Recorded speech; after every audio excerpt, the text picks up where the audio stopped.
Hello mga pet lover.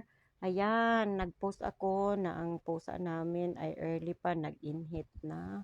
Maraming mga male cat nagpunta dito at natripan yung kapatid niya.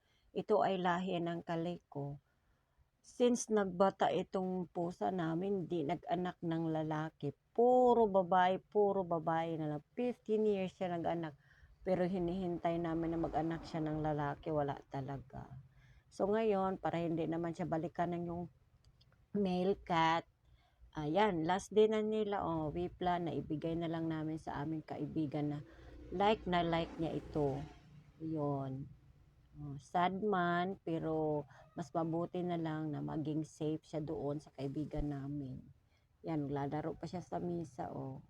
Ayan, doon na siya sa isang family na kaibigan namin. Yan, ang saya-saya niya, ang ganda ng kulay at ang cute-cute niya talaga. Yan. Parang masakit sa may pet lover talaga ako kahit papano. Makapusa, maka-aso, basta ganun na yan.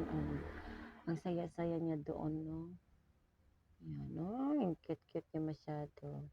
Ngayon, nag-inhit na naman. Ayun, dito, mga lalaki, nag-ano kahit saan na. Hinintay ko na mag-anak ng lalaki, pero wala talaga. Hindi ko alam.